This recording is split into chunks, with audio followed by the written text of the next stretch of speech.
Hi, hope you're all okay. Thank you so much for all of your emails. I've seen a few predictions and I've seen some ideas as to who you think Baxter might be in the story. So well done. I've thoroughly enjoyed reading those.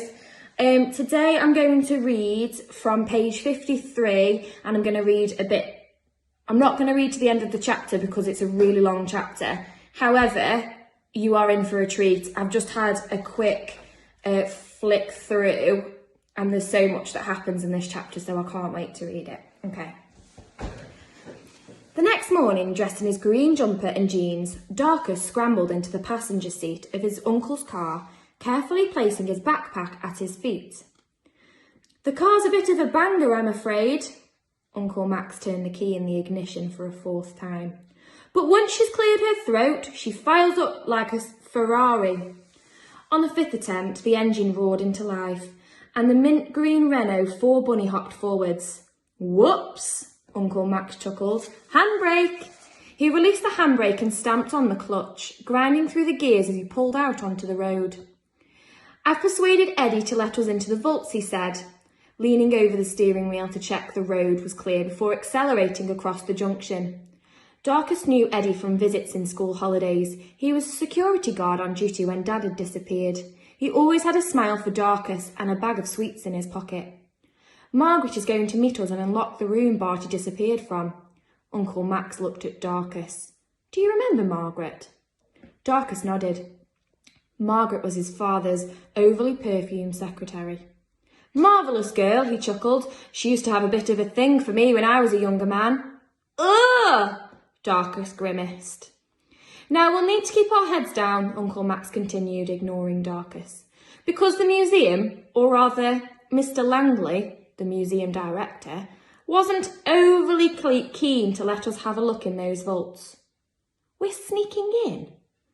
"Let's just say this is not an official visit," Uncle Max grinned.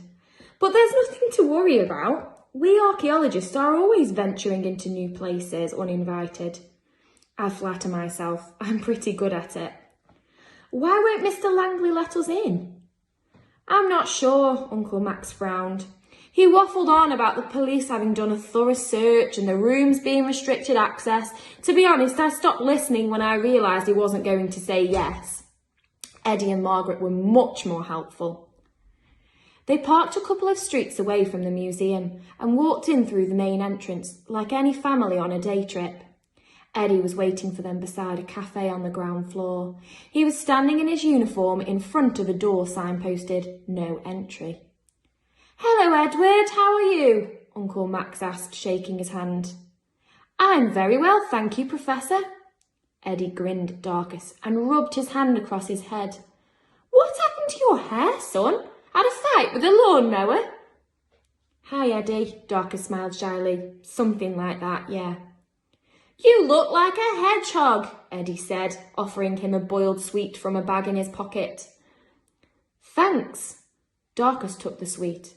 "I mean, for doing this, for letting us see in the vault." "No bother, son," Eddie shook his head. "Terrible strange business. Glad to be able to help." They followed him through the door and down a flight of stairs, into the belly of the building, where Bartholomew Cuttle's personal secretary, Margaret Dingle, was waiting for them. Uncle Max lifted his safari hat. "Good of you to help us with this, Maggie." "Not at all, Max," Margaret blushed. "You know I'd do anything for Barty." She grabbed Darkus's shoulders. "Now, young man, I'm sure you're too old for a hug, but that's not going to stop me." She smothered him with her mauve cardigan and then grabbed his chin. "Let me look at you. How are you holding up?" "I'm fine," Darkus reassured her, untangling himself.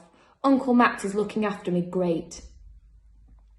"Are you feeding the child properly, Max? He looks thin. And what have you done to his hair?"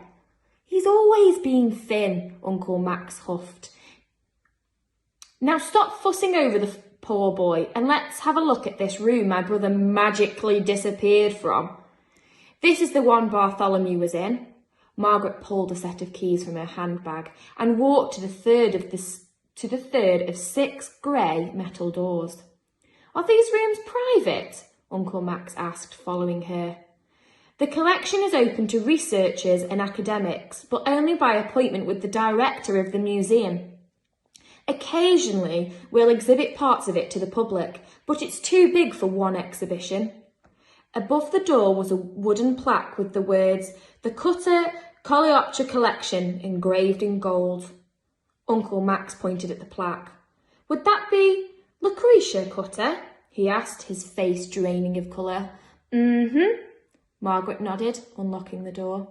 She's a great patron of the museum. She sponsors Coleoptera Collection. The Coleoptera Collection.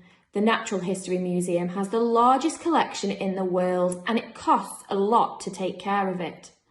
Darkus had never heard of Lucretia Cutter, but he could see from the expression on his uncle's face that she was bad news. Just thought I'd show you that picture. So that's obviously Uncle Max with Darkus and Margaret looking at the collection vaults. That's the entrance to where Bartholomew Cutter went missing. What does Coleoptera mean? Darkus asked, sounding out the unfamiliar word. Sounds like me when we first read it in the story at school. It means sheath wing, Uncle Max replied. It's the Latin name for beetles, because beetles have two sets of wings, you see. The elytra, the hard protective sheath wings, and the soft ones underneath that they use for flying.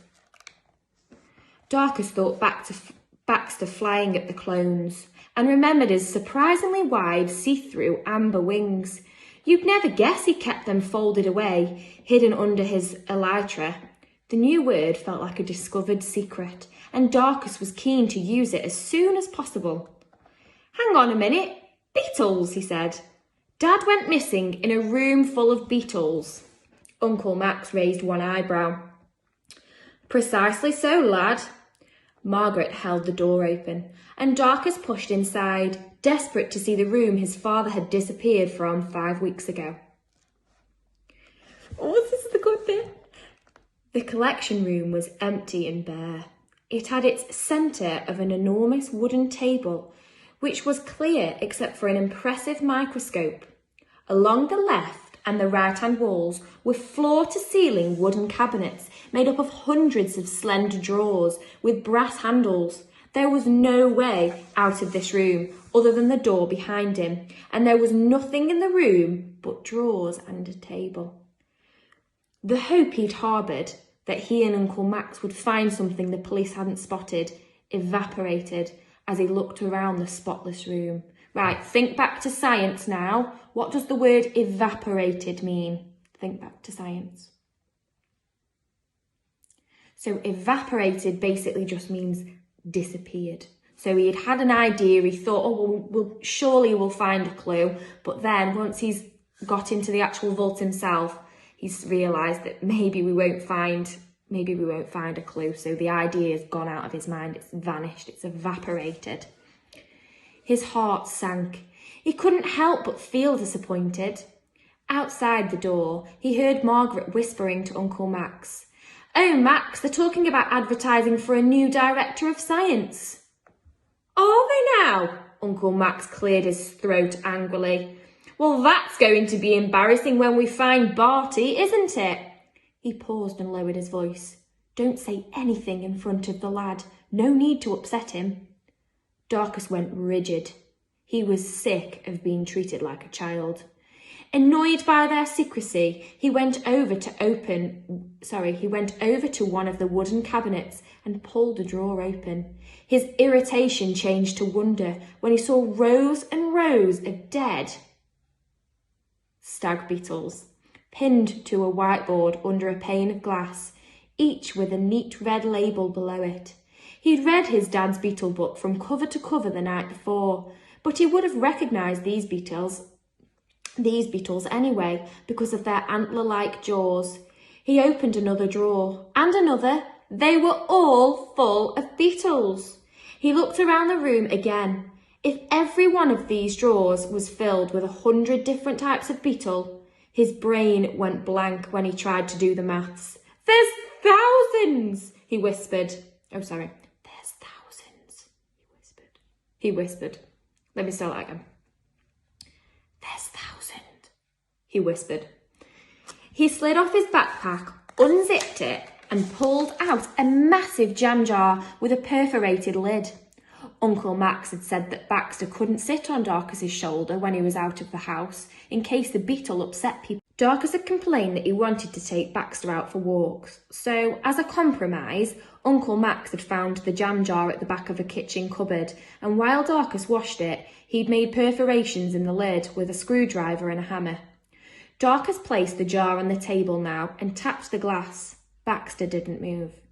Thinking he might not like being in the jar, Darkus unscrewed the lid, reached in and picked up the rhinoceros beetle, putting him on his shoulder. Baxter was unusually still. Even his antennae were motionless, but he didn't protest. Delving back into the backpack, Darkus pulled out his beetle book and flicked it open, turning over the pages until he reached the chapter on rhinoceros beetles. He found the Latin word he was looking for. Chalcosoma. He walked along the wall of drawers until he saw the word on a label below a brass handle, and he pulled out the drawer. Whoa! Darkus found he was looking down at rows of black and brown rhinoceros beetles. Some were big, some small, some mottled, some plain, some with 5 horns, some with none. But one thing was obvious. Baxter was bigger than all of them. Baxter, you're a giant! Look at this one! He pushed his finger against the glass. It's like a mini version of you. Baxter hissed at him quietly and picked his way down Darkus's shoulder, away from the dead beetles. What's the matter? Darkus said, but even as he spoke, he realised that for Baxter, this room was a graveyard. Uncle Max followed Margaret into the room. You brought the beetle, Uncle Max said, stopping and staring at Baxter. Darkus stepped backwards, startled by the sharpness of his uncle's voice. Darkus didn't want to admit he'd brought Baxter for support in case he got upset. I didn't think it would matter. He cupped his hand over Baxter. I'll put him back in the jar. I think that would be best. Uncle Max gave Margaret an apologetic look. You're not allowed to bring live animals into the collection vaults, Darkus. I didn't realise. Sorry. Darkus held Baxter in his cupped hands and looked at Margaret. The police report said there were specimen trays open in this room. Are these specimen trays? He nodded at the drawer of dead rhinoceros beetles. Margaret nodded. That's right. Some of these drawers house the beetles from Darwin's personal collection. Which ones were open? Darkus asked, taking Baxter over to the jam jar. I want to see the beetles Dad was looking at. Margaret pointed. The 3rd column along in the middle section, you'll see 3 trays marked with blue stickers. They were open when I came down here with the police. Darkus tried to put Baxter back into his jar, but the beetle didn't seem to want to go. He kept crawling up his wrist and slipping out of his grasp. Uncle Max pulled the top drawer, labelled with a blue sticker. Darkus leant over to look, and Baxter dropped onto the table. Some of the beetles are missing, Uncle Max announced. There should be a row of darkling beetles here and here. There's nothing but labels. Darkus came over to see, forgetting Baxter for a moment. Margaret frowned. That's odd. Uncle Max pulled open another blue stickered drawer. This one is completely empty. And so is this one. Perhaps the police took them away, Darkus suggested. Margaret shook her head. They didn't take any beetles. Darkus looked down at the empty drawers, and there's no glass either. You're right, Uncle Max nodded. Why might that be, Margaret? I don't know, she blinked. There should be. Her voice trembled. It's okay, Maggie. Is there anything else you can tell us about how the room looked? Uncle Max asked softly. She pointed towards the seat behind the microscope. Bartholomew's papers and coffee were there, on the table next to the microscope. She bit her lip in an effort to hold back tears. The cup was still full. Darkus went and sat down on the chair, placing his hands either side of the microscope and looking into it. Nothing. He looked up just in time to see Baxter drop off the table onto the floor. He glanced up at Uncle Max, who had his arm round Margaret's shoulders, comforting her, and quickly ducked under the table. "Baxter," he whispered, crawling towards the beetle. "Come here." The beetle ignored him, scurrying over to a wide mesh grate 2 feet high underneath the cabinets. Darkus pulled his body forwards quickly and quietly. All he could hear was Margaret's muffled sobs. "No, Baxter," he whispered as the beetle clambered through the grate and disappeared. He scrambled over onto his knees and poked his fingers through a hole in the mesh, but he couldn't reach the beetle. He pressed his cheek to the floor and tried to see what Baxter was doing. It was pitch black, and the beetle was invisible in the darkness. Darkus stood up. Margaret," he said, looking up to the ceiling and around the room. She lifted her blotchy face from Uncle Max's jacket. "Yes." "What are these grates for, by the floor?" "That's the climate control system. It keeps the room at the right temperature to preserve the beetles," Margaret explained between sniffs. "Does it lead anywhere?" Margaret looked confused. "What do you mean?" "I mean, if you took the grate off and maybe crawled under there." "No, dear," Margaret shook her head. "There's a room with an air conditioning machine that keeps all the collection rooms at the right temperature, and the shaft behind those cabinets leads to that machine and delivers cooled air into this room." "What are you thinking, Darkus?" Uncle Max asked, moving away from Margaret and coming to look at the grates. "Nothing. He didn't want his uncle to get angry about Baxter's having run away. "Well, I felt the cold air on my cheek and wondered where it came from, that's all." Uncle Max stroked his chin as he looked at the grate. "Good thinking, lad. And you're right, those grates are a way out of this room, but if Barty went down that air conditioning shaft, then someone would have had to force him or carry him, and that's too small a space for 2 men to crawl through, especially if one is struggling or unconscious." He sighed and returned to the puzzle of the empty specimen drawers. Darkus's pulse quickened. It hadn't occurred to him that the grates might be a way out of the collection room. He dropped back down to his knees, suddenly excited. Uncle Max was right. The gap beneath the cabinets was small, much too small for 2 men to crawl through. But it was big enough for one. If he unscrewed the grate and took it off, Darkus was sure he could wriggle through the vent. There wasn't enough space to crawl on hands and knees, but if he lay on his belly, he would be able to propel himself forward using his elbows and toes. He tugged at the grate front, and it rattled, but didn't want to come off. He peered into the darkness behind until his eyes could make out the air conditioning shaft opposite. If Baxter didn't come back, he'd have to take the grate off and crawl after him. He unscrewed one of the grate fasteners with his fingers, wishing he'd brought Uncle Max's screwdriver, and then he spotted a solid black shadow shuffling backwards, dragging something. Darkus licked round the widest part of his hand to make it slippery and pushed it through the great mesh, reaching in until his upper arm stopped him from moving any further. He laid his hand flat on the floor. "Come on, Baxter," he whispered. "Get on my hand." The beetle slowly crawled backwards and gradually backing onto Darkus's palm. He had something gold hooked over his horn.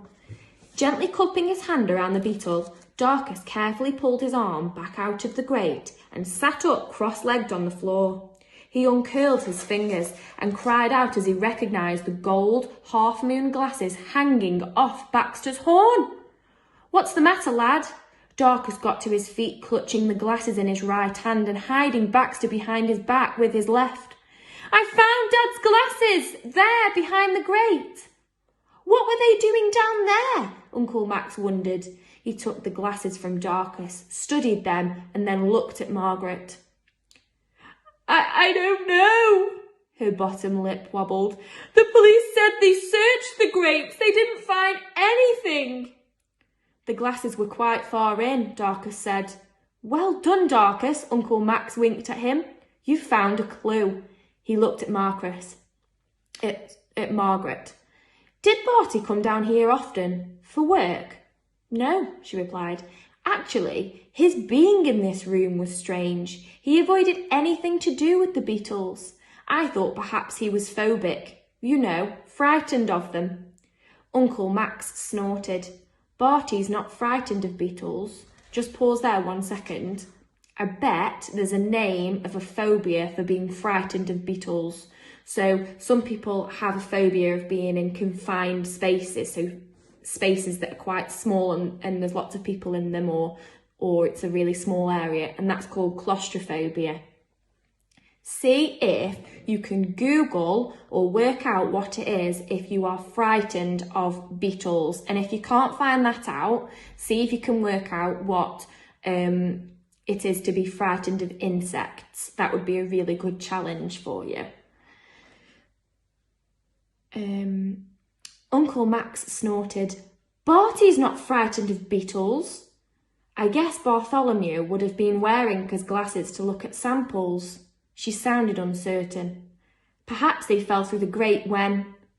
When? Oh dear. Her voice quivered and she began to cry.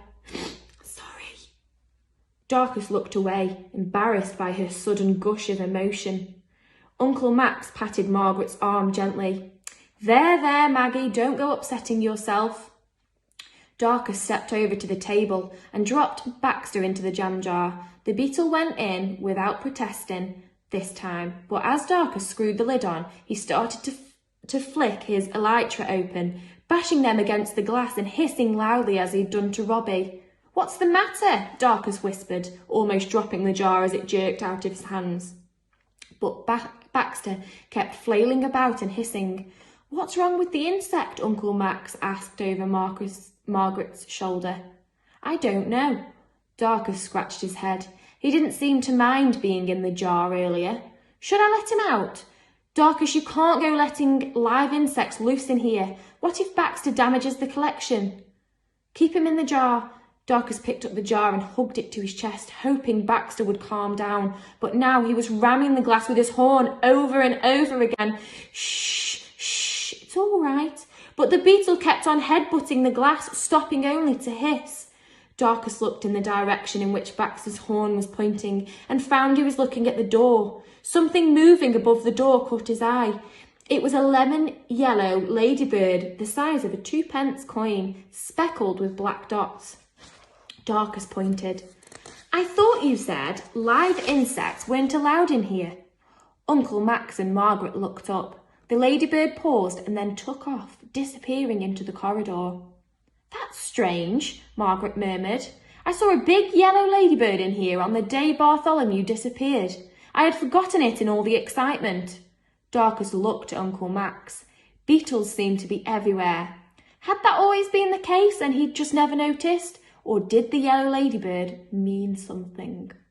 Ooh, I wonder what's going to happen next. I'm going to pause there and I'll do the next bit tomorrow. I hope you've enjoyed it. I'm really enjoying reading it with you as well. I'm really glad that we can do this. So take care, stay safe, and I'll post another one tomorrow. Bye.